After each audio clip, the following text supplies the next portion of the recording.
안녕하세요. 저는 올해로 78세 천영자라고 합니다. 그날도 평소처럼 조용한 오후였습니다. 오랜만에 혼자 차 한 잔 내려 마시며 딸아이 걱정을 하고 있었지요. 그런데 느닷없이 울리는 전화벨, 익숙한 이름, 낯선 타이밍, 사돈이었습니다. 그동안 명절 외엔 연락 한 통 없던 사람이 갑자기 사돈 요즘 어깨 무겁지 않으세요? 그런데 말이에요. 처음엔 안부 인사인 줄 알았습니다. 하지만 그 목소리는 돌려 말하다가 어느 순간 본심을 슬그머니 꺼냅니다. 우리 아들 이번에 요식업 하려는데요. 사돈께서 투자 좀 해주시면 어떨까 싶어서요. 예. 순간 귀를 의심했습니다. 사위도 아닌 그 어머니가 나서서 투자를 요구한다고요? 심지어 계약도 없이 그냥 믿고 맡기라는 말까지 덧붙이며 가족끼리 무슨 문서가 필요하냐고 웃는 겁니다. 그 웃음이 참 사람을 우습게도 만들더군요. 이게 끝이 아니었습니다. 며칠 후 딸과 사위에게 슬쩍 떠봤더니 엄마, 우리 가게 열 계획 없어요. 시어머니가요?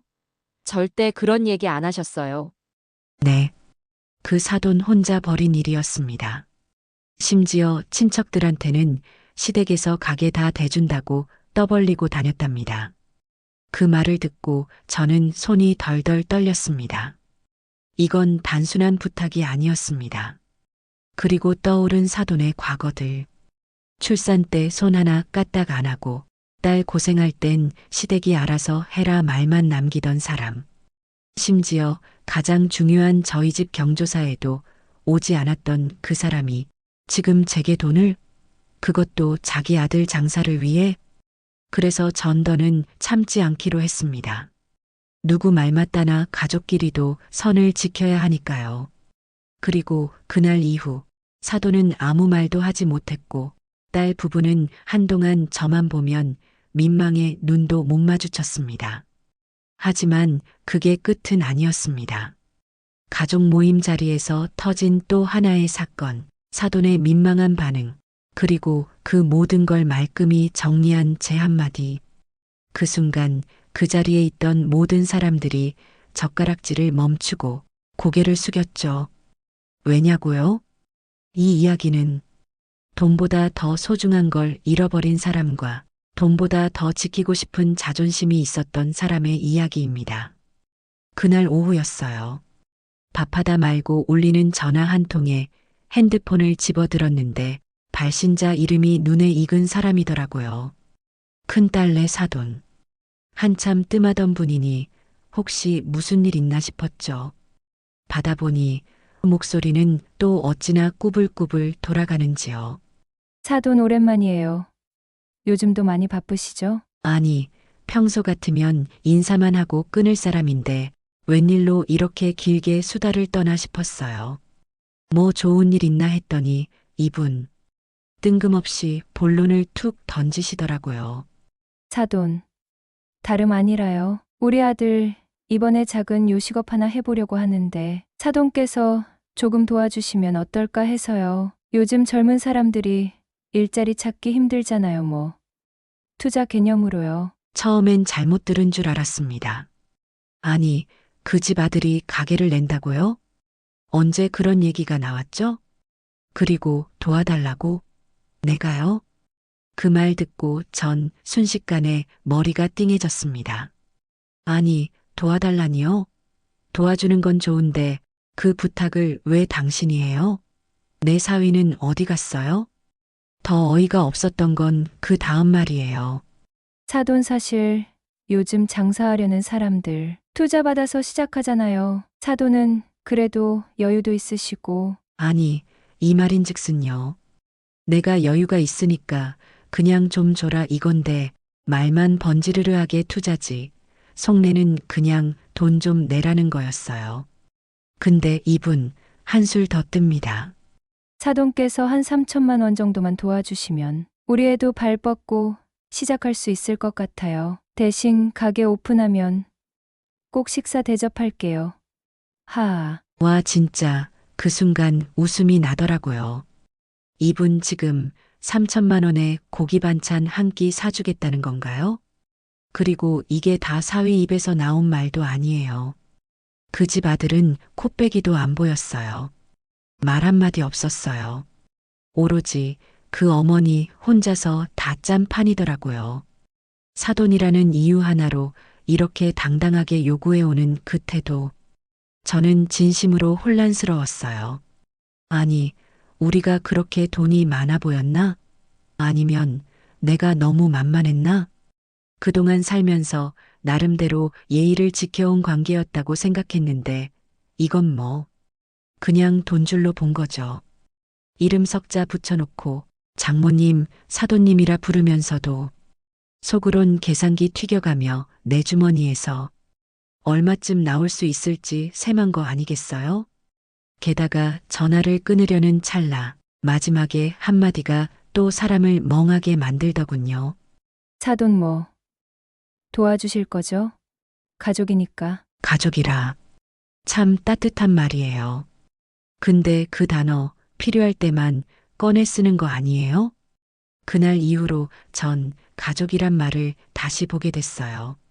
누군가의 가족이라는 이유로 언제까지 이렇게 내 돈, 내 마음, 내 시간을 내줘야 하나 싶더군요. 전화를 끊고 나니 손이 덜덜 떨리더라고요. 그리고 말했죠. 제 자신한테. 그래, 이건 단순한 부탁이 아니야. 이건 요구야. 그리고 나는 더는 그런 요구 들어줄 이유 없어. 사실 그 사돈 예전부터 좀 이상하다 싶었어요. 사람이요, 말은 번지르르한데 그 속을 들여다보면 정이 하나도 없는 스타일 있잖아요. 그게 딱 그 사람이에요. 명절만 되면요. 우리 딸은 뒷주방에서 허리 휘도록 일하고 있는데 사돈댁은 자기 아들, 그러니까 제 사위는 소파에 앉혀두고선 얘는 손대지 마요. 얘는 명절 스트레스 안 받아도 돼. 이럽니다. 왕자놀이 시키는 거죠. 그걸 나중에 딸에게 듣고 알고 나니 속에서 불이 확 치밀어요. 한 번은요, 우리 딸이 첫째 낳고 몸도 회복 안 된 상태였거든요. 사위는 그때 한창 바쁘다고 병원도 잘 못 오고. 근데 이 사돈이라는 사람, 병원에는 한 번 오더니 대기실 소파에 앉아서 하품만 하더라고요. 그러더니 나 볼 일 있어서 가봐야 돼. 그게 끝이었어요. 나중에 딸한테 들으니 사돈은 출산 이후에도 연락 한 번 없다가 겨우 한다는 말이 애는 친정이 봐야지. 요즘은 다 그래. 아니 손주를 얼굴로 본 게 몇 번이나 된다고 그 입에서 그런 말이 나올까요? 그 말을 들은 날 저 정말 밤에 자다가도 분해서 이불을 걷어찼어요. 그뿐인 줄 아세요? 예전에 우리 딸이 워킹맘으로 복직 준비할 때였어요. 저는 퇴직한 몸이라 하루 종일 손주를 돌봤죠. 이 사돈은요? 저는 아직도 친구들 만나고 바빠서 시간 없어요. 하면서 명품 쇼핑 다니고 사진 찍어 SNS 올리기 바빴습니다. 아니, 나한테는 가족이니까 애는 봐줘야지 하더니 자기는 나는 아직 인생 즐겨야 돼 이러는 거예요. 심지어 이런 일도 있었어요. 사돈이 결혼식에 참석하는데 딸 부부한테 갑자기 같이 가자. 며느리라고 같이 인사하면 좋잖아. 이래서 딸이 아이 힘들게 데리고 차려입고 나갔대요. 근데 가보니 자기 친정 쪽 친척 잔치더랍니다. 왜 우리 딸 부부를 거기까지 데려간 거냐고요? 우리 사돈댁은 이만큼 잘 산다 그걸 자랑하려고요. 그러면서도 우리 집 일에는 눈꼽만큼도 관심 없었어요. 얼마 전 우리 남편, 그러니까 사돈네 장례식도 안 온 거. 그건 정말 평생 못 잊을 일이에요. 제가 연락했는데요. 아이고. 제가 그날 친구랑 제주도 여행이라 마음만 함께 할게요. 그 말 듣고 전 수화기를 손에 쥔 채 한참 말을 잇지 못했어요. 이런 사람인데 돈 얘기할 땐 아주 적극적입니다. 전화에서는 싱글벙글 웃으며 말하죠. 우리 아들 요식업 재능 있어요. 사돈이 힘 좀 보태주시면 빛을 보지 않겠어요? 그 말 들으면서 저는 진심으로, 아주 진심으로, 이건 도가 지나쳤다라고 생각했습니다. 사람이요, 뭔가를 바라려면 적어도 뭔가 하나라도 해놓은 게 있어야 하지 않나요? 근데 이 사돈은 아무것도 하지 않은 채 그냥 사돈이니까, 장모니까, 돈 있으니까 그 이유만으로 요구하는 겁니다. 그날 저는 처음으로 그 사돈의 진짜 얼굴을 본 느낌이었어요. 늘 웃으며 말하던 그 사람이 사실은 계산기 두드리며 여기서는 이 정도 빼먹을 수 있어 하고 있었다는 사실에 등골이 서늘했습니다. 돈이 문제가 아니었어요. 그 사람의 태도 마치 나는 줄 사람이고 당신은 받을 사람이라는 그 확신이 너무 기막혔던 거죠. 그래서 마음 먹었습니다. 이제 더는 그냥 웃고 넘기지 않겠다. 이 관계, 이젠 내 방식대로 정리하겠다. 잠시 머뭇거리다 저는 조심스럽게 입을 열었습니다. 그래도 혹시 모르니까 간단하게 계약서라도 하나 써두는 게 어때요? 나중에 혹시 무슨 일이 생기면 서로 오해 없게요. 그러자 그 사돈 허리를 뒤로 젖히며 껄껄 웃더군요. 아유, 사돈 가족끼리 무슨 그런 걸 써요. 너무 각박하게 그러지 말아요. 믿고 맡기면 되죠. 우리가 남입니까? 그러면서 한 손은 턱을 괴고 다른 손은 허공에 손사래를 칩니다. 마치 제가 계약 얘기를 꺼낸 게 엄청나게 속 좁은 행동인 양요. 그때 저는 확신했어요. 아, 이 사람 진짜 뭘 잘못 알고 있구나. 투자라는 단어를 입에 올리긴 했지만 이 사람 머릿속엔 계약이 아니라 기부만 떠다니고 있다는 걸요. 제가 다시 한번 물었어요. 그럼 제가 드리는 돈은 언제 어떻게 돌려받는 거죠? 그랬더니 사돈 갑자기 말을 흐립니다. 아이고, 그건 뭐, 가게 잘 되면 조금씩 드리면 되고, 안 되면 어쩔 수 없고, 이야, 그 말이 뭐냐면요. 돈은 그냥 주세요. 성공하면 몇 푼 드릴게요. 망하면 쿨하게 잊으세요. 그 뜻이잖아요. 이쯤 되니 피가 거꾸로 솟는 기분이었습니다. 그 사람 태도가 참 기가 막혔던 게 뭔지 아세요? 계속해서 투자자 대하듯 말하는 게 아니라 후원자도 아닌 그냥 호구 하나 잡은 사람 대하듯 말하는 거예요. 아예 처음부터 돌려줄 생각이 없었고 그냥 받아도 되는 돈이라고 생각한 눈빛이었어요. 그러면서 슬그머니 이런 말도 꺼내더군요. 요즘 창업 자금이 워낙 많이 드니까요. 우리 쪽도 여유 있는 사람은 없고, 그나마 사돈이 형편 괜찮으시잖아요. 그럼 좀 보태셔야죠. 아니, 뭘 보태요? 누구 허락받고 제 주머니 열라는 건가요? 심지어 말투가 어딜 봐서 부탁입니까? 그건 그냥 요구였어요. 아니, 명령에 가까웠습니다. 그리고 결정적으로 그 사람이 내뱉은 말 한마디. 우리 아들은 일머리도 있고, 요리도 잘하고, 인상도 좋고, 요식업 하면 잘 풀릴 거예요. 사돈 돈으로 시작하면 딱이에요. 이 말을 듣고 저는 진짜 목이 턱 막히는 줄 알았어요. 제가 무슨 엔젤 투자자도 아니고 왜 제 돈으로 그 아들의 꿈까지 후원해야 하죠? 제가 뭔 희망 재단인가요? 그 아들이 뭘 했는지도 모르고 어디서 어떻게 장사할지도 모르는 상태에서 그냥 될 거다, 좋을 거다, 맡겨라는 말만 반복하는 이 상황. 그게 도대체 투자인가요? 아니, 그냥 퍼달라는 말 아니겠습니까? 더 황당했던 건 제가 망설이자 사돈이 이런 말을 덧붙인 겁니다. 아니, 사돈은 돈도 많으시면서 그깟 2천, 3천 아깝다는 거예요? 그 순간 제 입에서 한숨이 툭 튀어나왔습니다.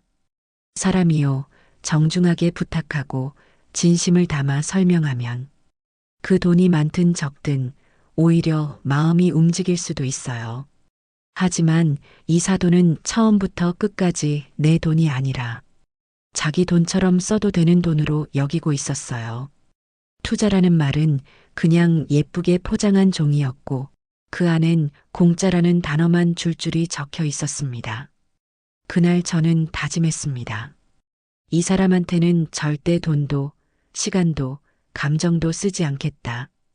이 사람의 요구를 부탁으로 착각하는 순간 내가 손해를 입는다는 걸 그날 분명히 깨달았습니다. 며칠이 지났을까요? 마음 한쪽이 계속 찜찜했습니다. 뭔가 이상했거든요. 말이 안 맞는 구석도 많고 너무 갑작스럽게 나온 창업이라는 말도 석연치 않았습니다. 그래서 어느 날 딸에게 조심스럽게 운을 띄웠습니다. 너 시어머님이 뭐 가게 낸다고 하시던데? 그러자 딸은 젓가락을 멈추더니 고개를 갸웃합니다. 가게요? 아니에요. 그런 얘기 없었어요. 그 말을 들은 옆자리 사위도 눈을 동그랗게 뜨고 말합니다. 어머니, 저희 아직 그런 계획 전혀 없는데요. 요즘 장사 쉽지 않잖아요. 돈도 없고, 근데 누가 그런 얘기를 했어요? 그 순간 제 가슴에서 확 불이 올라오는 느낌이었습니다. 속으로 수없이 되뇌던 말이 입술 끝까지 올라왔죠. 이걸 나 혼자만 몰랐던 거구나. 그러고 나서 며칠 뒤 사돈댁과 관계가 있는 다른 친척 어른을 통해 전해 들은 말에 저는 그 자리에서 소름이 돋았습니다. 사돈댁 아들이 가게 낸다면서? 여기서 돈 다 대준다던데? 그 말을 하시는 친척 얼굴은 이미 다 알고 있다는 표정이었고 그 이야기는 동네 어기 작은 마트 아주머니까지 알고 있을 정도로 널리 퍼져 있었다고 합니다. 그러니까 제 돈이 이미 약속된 돈처럼 돌아다니고 있었던 거죠. 그 사람 혼자 입으로 지르고 혼자 각본 짜고 혼자 사방팔방 떠들고 심지어 사위는 자기 어머니가 돈 얘기를 꺼낸 줄도 몰랐습니다. 제가 엄마한테 들은 바로는요. 우리 아빠가 아예 창업 준비 중이라고 하고 다녔다던데요. 사위가 얼굴을 붉히며 말하는데 그 말이 제 귀에 들어올수록 저는 점점 손이 떨렸습니다. 도대체 어떻게 이런 일이 가능할까요? 상대는 사돈입니다. 내 딸의 시어머니. 그 정도면 최소한 예의라는 게 있어야 하는 거 아닙니까? 심지어 제 돈으로 가게를 낼 거라고 거짓말을 퍼뜨려 놓고도 한마디 상의도 없이 그냥 됐죠? 돈 주세요. 이러는 식이면. 이건 사기 아니냐고요. 제가 가장 화났던 건요. 사돈이 이 일을 다짜고짜 사돈이 도와주기로 했으니까라는 식으로 포장해 다른 사람들 앞에서 자신이 얼마나 능력 있는 시어머니처럼 보이려 했다는 점이었습니다. 우리 아들 요리도 잘하고 장사 소질도 있어서 시댁에서 투자만 해주면 금방 자리 잡는다네요. 장모님이 전부터 애 많이 썼잖아요. 사위 사랑하는 마음에 도와주신대요. 그런 말들을 들었을 때 도대체 저한테는 언제 물어봤냐고요. 어디서 그런 말이 나왔고 언제 내가 투자하겠다고 했냐고요. 게다가 이 사돈은 그걸 또 어디 가서 누가 뭐라 해도 자기는 그냥 시댁에서 알아서 하기로 했다는 식으로 말을 흘리고 다녔다더군요. 참 기가 막힐 노릇 아닙니까? 심지어 제 지인 한 명은 저한테 이러더라고요. 야, 너는 참 속도 좋아. 그런 식으로 돈 뺏기고도 조용하니 말이야. 제가 언제 뺏기기로 했다고 했습니까? 그 사람 혼자 말을 만들어낸 거지. 그때 저는 결심했습니다. 이 일은 조용히 넘어갈 일이 아니라는 걸요. 이건 단순한 돈 문제가 아니라 체면이고 인간의 기본 도리 문제였으니까요. 이 사돈 말입니다. 정말 사람의 겉과 속이 다르다는 말, 그 사람 보면 절로 나옵니다. 겉으론 늘 껄껄 웃으며 어머님 어머님 하며 반갑게 인사하던 사람이 돌아서서는 뒤에서 딸을 붙잡고 뭐라고 했다는지 아십니까? 결혼했으니 친정 쪽은 뭐 굳이 챙기지 않아도 돼. 너는 엄마 말만 들어. 우리 집 식구들이 훨씬 중요하지 않니? 그 말을 들은 딸은 처음엔 귓등으로 흘려들었다고 합니다. 하지만 계속해서 사돈이 그러니 마음이 조금씩 흔들리더랍니다. 처음엔 이번엔 엄마 외삼촌 환갑이니까 참석해줘. 그러다 그 다음 주엔 우리 집 팔촌 결혼식이야. 가야 해. 하루 이틀이 아니었습니다. 심지어 한 번은요, 딸 생일날 남편이 저희 집에서 밥을 먹겠다고 했더니 사돈이 딱 잘라 말했답니다. 우리 외삼촌 칠순이잖아. 너희가 빠지면 체면이 안 서. 그래 놓고 우리 집 일이 생기면요, 잠깐도 얼굴을 안 비춥니다. 제 남편, 그러니까 사위의 장인어른이 돌아가셨을 때 말입니다. 사람이라는 게 아무리 바빠도 조문은 오는 거 아닙니까? 못 와도 최소한 전화라도 한 통 해야 되는 거 아닙니까? 그런데 이 사돈 아무 말도 없었습니다. 문자 한 통 없고 위로 전화 한 통 없었습니다. 딸도 그때 기가 막혀서 사돈에게 조심스럽게 물어봤대요.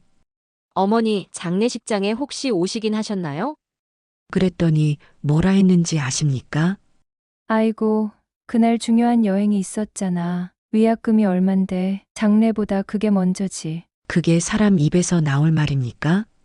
본인 친정 식구 모임엔 딸 부부를 꼬박꼬박 데리고 다니면서 제 남편 장례식장엔 한 번도 얼굴 안 비치고 그 이유가 고작 여행이었다니요? 이게 예의고 이게 사람입니까? 그런 사람이 어느 날 전화 한 통으로 사돈, 우리 아들 가게 좀. 하고 오늘 때니 저는 정말 기가 막혔습니다. 심지어 뒤로는 저희 딸한테 이런 말도 했다더군요. 너희 친정엄마는 요즘 뭐 그렇게 생생하셔? 돈도 있고 시간도 있고 남 좋은 일만 시키겠다. 그게 무슨 말이죠? 제가 잘 살아보겠다고 제가 아낀 돈으로 제 인생 즐기고 살려고 했던 걸 왜 그 사람 기준으로 평가받아야 합니까? 사돈은요, 남 도와주는 걸 호구 잡는 일이라 생각하면서 정작 본인은 남의 돈은 당연히 받을 자격이라 여기는 사람이었습니다. 그렇게 이중적인 태도를 보이면서 정작 딸 부부 사이를 살살 긁는 말도 서슴지 않았습니다.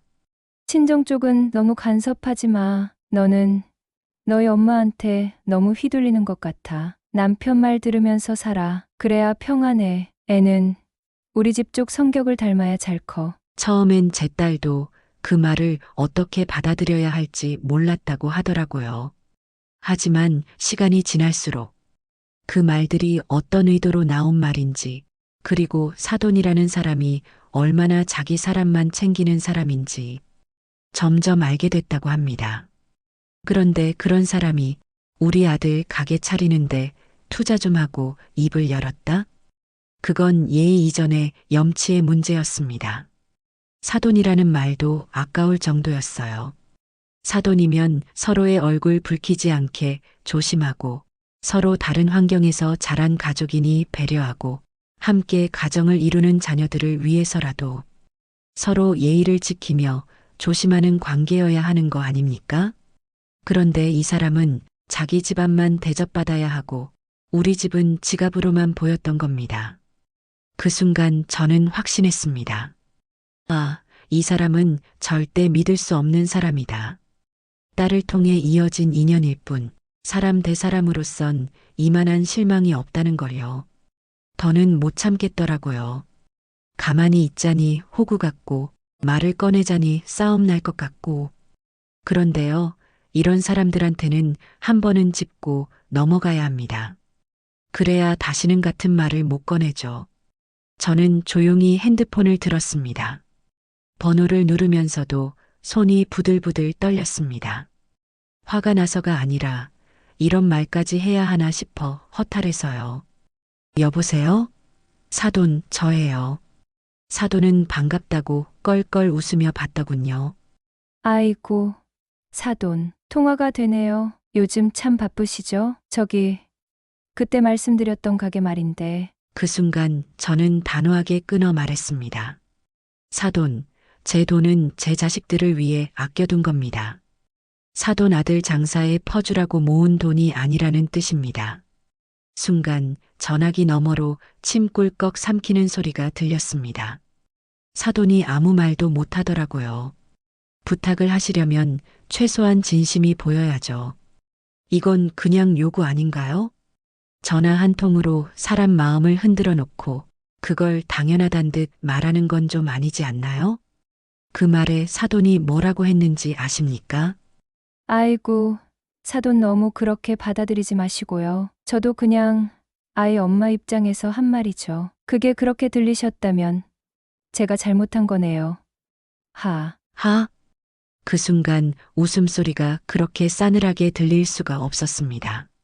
사돈, 제가 언제 사돈댁일에 손 벌린 적 있었나요? 그동안 애 키우는데 저희 집 쪽에서 얼마나 도왔는지 다 아시잖아요. 사돈은 여전히 능청스럽게 말을 돌리려 했지만 저는 더는 물러서지 않았습니다. 제가 말 안 한다고 가만히 있다고 계속 그러시면 안 되죠. 그동안 제가 도와드린 거 생색내기 싫어서 말 안 했지만 그걸 당연하게 생각하시면 안 됩니다. 그 말에 사돈, 정말 그 순간 입을 꾹 닫더군요. 수화기 너머에서 숨 쉬는 소리도 끊긴 것 같았어요. 한참을 그렇게 침묵이 흐른 뒤 사돈이 겨우 내뱉은 말이 이거였습니다. 사돈. 기분 나쁘셨다면 죄송해요. 그냥 제가 잠깐 생각이 짧았네요. 생각이 짧았다고요? 그럼 그 전에 시댁이 도와주기로 했다 하고 친척들한테 소문 내고 다닌 건 뭐죠? 그걸 다 뒤로 알고 있으면서도 기분 나쁘셨다면이라는 말로 얼버무리려는 그 태도가 정말 역겹기까지 했습니다. 하지만 전 더는 말 섞고 싶지 않았습니다. 됐습니다. 앞으로는 우리 집 얘기, 우리 돈 얘기, 우리 딸 얘기, 사돈 입에서 안 나왔으면 좋겠습니다. 딱 잘라 말하자.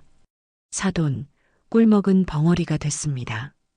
그리고 그날 이후 사돈은 저와 마주치면 입꼬리만 실룩이며 인사만 겨우 합니다. 예전처럼 허허 웃으며 말을 붙이던 그 사람은 사라지고 어디서나 조심조심 눈치를 보더군요. 가족 모임에서도 더는 말도 안 되는 요구를 꺼내지 않습니다. 사람들이 둘 사이에 뭔가 있었구나 느낄 정도로요. 딸은 조용히 제게 와 속삭였습니다. 엄마 대체 뭐라고 하신 거야? 시어머니가 요즘 엄청 조심해. 저는 그저 웃으며 대답했지요. 이젠 나도 내가 지켜야 할 선이 있다는 걸 알았을 뿐이야. 사돈은 아마 그날 제가 전화를 걸 거라고는 상상도 못했을 겁니다. 늘 조용히 참아주던 사람, 그래서 더 만만하다고 생각했겠지요. 하지만요, 참는 것도 한계가 있습니다. 그 한계를 넘으면 사람은 더 이상 착하지 않습니다. 단단해질 뿐이지요. 그날 이후 제 전화 한 통으로 조용했던 물이 출렁였죠. 하지만 그 출렁임은 생각보다 멀리 퍼졌습니다. 딸 부부가 제게 찾아온 건 그로부터 이틀 뒤였습니다. 사위는 현관 앞에 서서 연신 허리를 굽혔습니다. 어머님, 죄송합니다. 저도 어머니가 그런 말씀을 하신 줄은 몰랐어요. 말끝을 흐리며 눈치를 보는데 저는 일부러 아무 말도 하지 않았습니다. 딸은 이미 얼굴이 홍당무가 되어 있었죠. 엄마, 그걸 왜 그렇게 정색하고 얘기했어? 그냥 힘들다 하고 조용히 넘기면 안 됐어?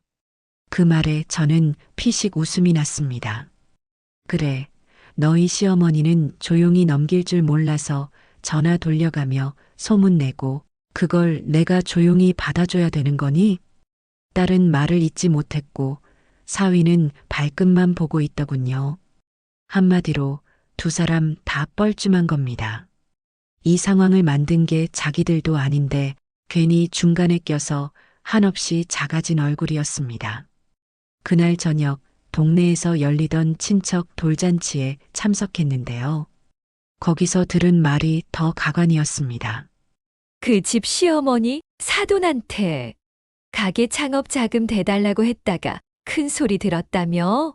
아이고, 요즘에 사돈도 그냥 은행으로 안 와봐. 누가 봐도 우리 집이 아니라 그쪽이 손가락질 받고 있는 분위기였습니다. 특히 우리 쪽 친척 중 한 분은 대놓고 말하셨죠. 나는 그 얘기 듣고 경악했다니까. 자기 아들 장사돈을 왜 시댁한테 요구해? 그게 사돈이 할 짓이야? 소문은 소문대로 퍼지고 사돈 쪽에서는 당황했는지 다시 분위기를 바꿔보려 안간힘을 쓰더군요. 사위는 그 뒤로도 계속 연락을 해왔습니다.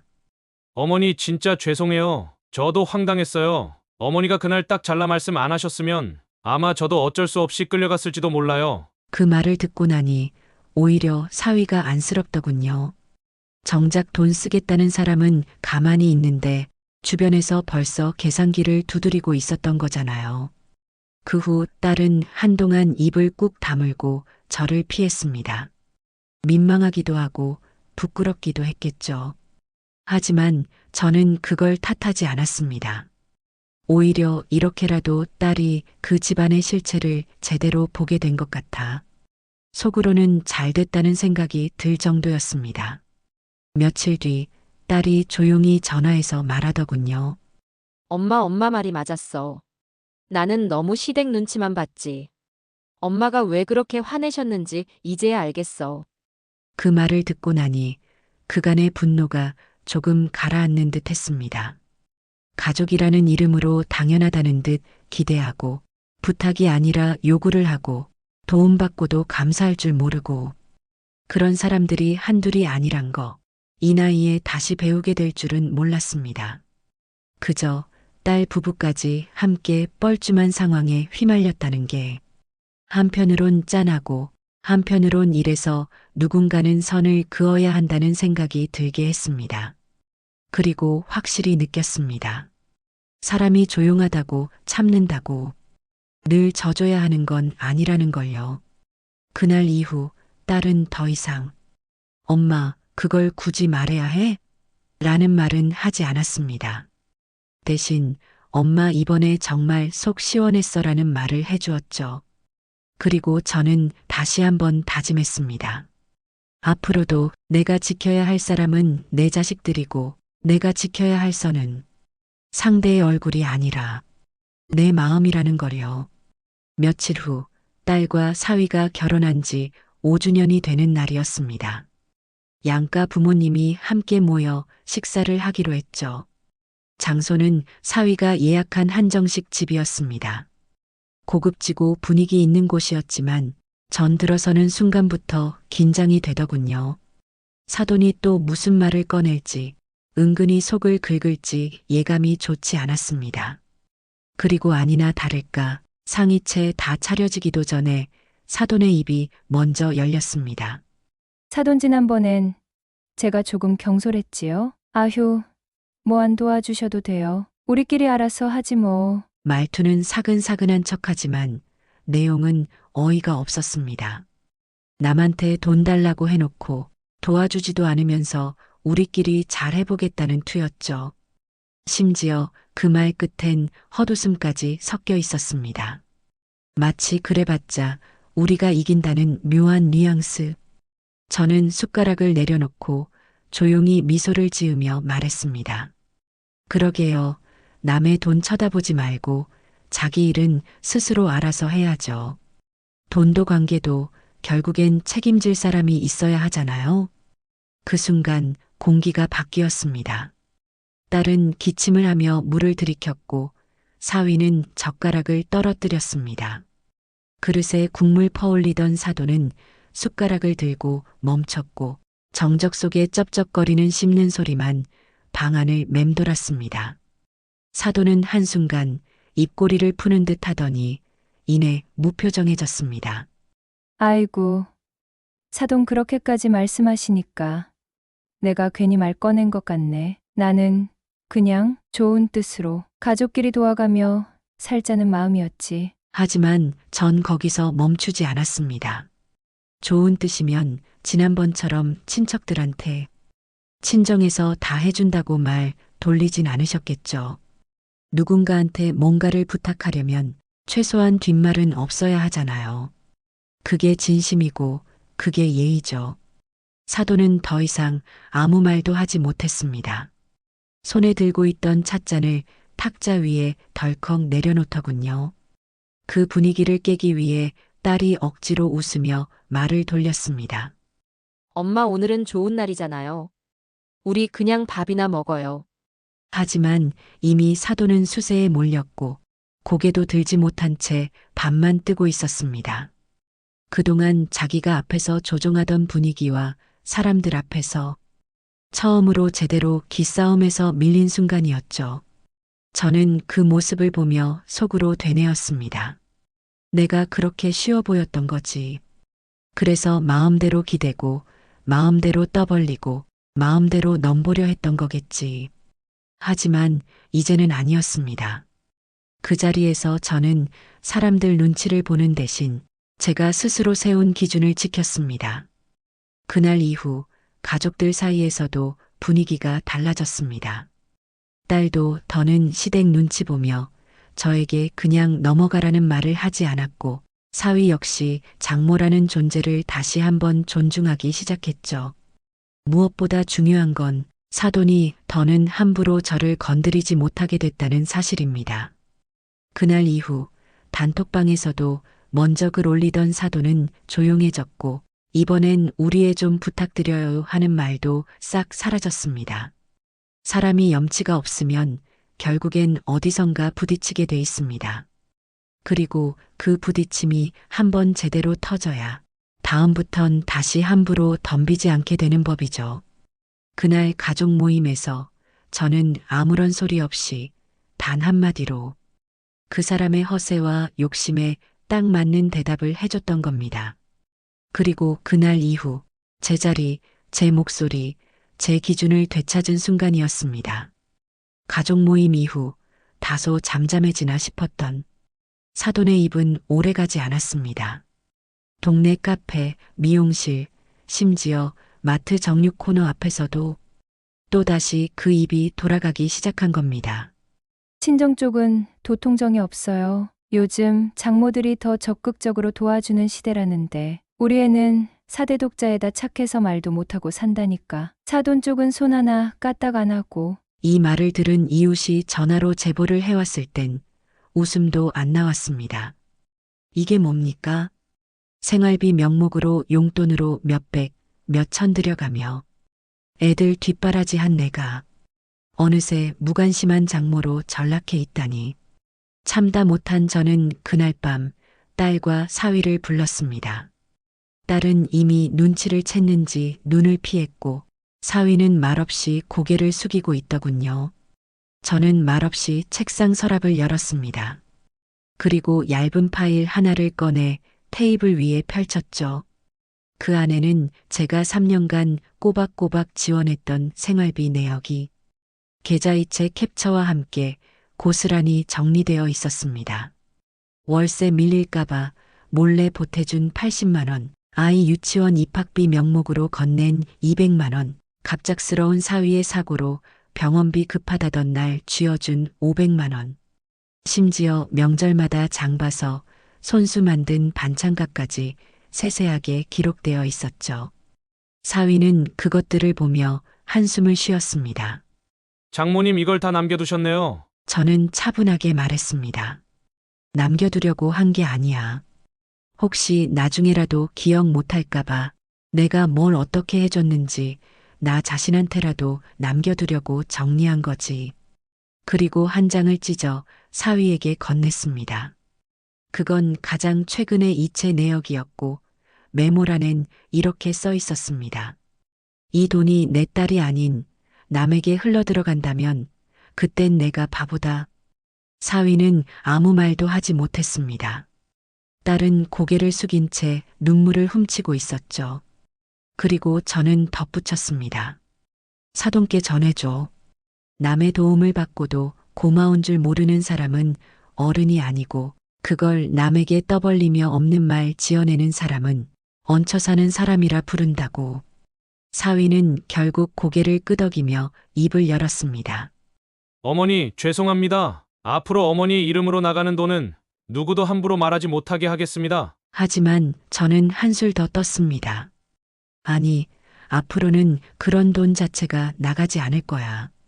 나는 이제 내 노후 챙기기로 했거든. 아이들 위해 쓰는 거랑 엉뚱한 사람 입 틀어막으려고 쓰는 거랑은 아예 성격이 다른 문제니까. 그날 이후 사돈은 제 앞에서 입을 꾹 다물었습니다. 동네에서도 더 이상 시댁 쪽 욕은 나오지 않았고 그 말 많던 친척들조차 분위기가 달라졌다는 걸 느꼈죠. 가끔은 말보다 증거가 무섭고 말장난보다 조용한 한 장의 종이가 사람의 입을 막는 법이니까요. 그날 저는 아무도 다치게 하지 않고 누구도 소리치지 않았지만 정확하게 선을 그었습니다. 그리고 그 선은 다시는 누구도 내 선을 넘지 못하게 할 작고도 단단한 방패가 되어 주었습니다. 그 일 이후 저는 더는 망설이지 않았습니다. 주말 아침 제 손으로 오래전 가입해둔 펀드 계좌를 열었습니다. 늘 혹시 아이들 힘들어지면 써야지. 언젠간 이 돈 필요할 때가 오겠지 하며 손도 못 대고 모아둔 돈이었죠. 그 돈이 지금껏 누구를 위해 쓰였는지 돌아보며 한숨이 절로 나왔습니다. 아이들 대학 등록금, 신혼집 보증금, 손주 분유가, 딸 산후조리까지 제 이름으로 쓰인 돈인데 늘 남의 일처럼 조용히 흘러갔습니다. 하지만 이번엔 달랐습니다. 이 돈만큼은 제 인생을 위한 선물로 쓰기로 했습니다.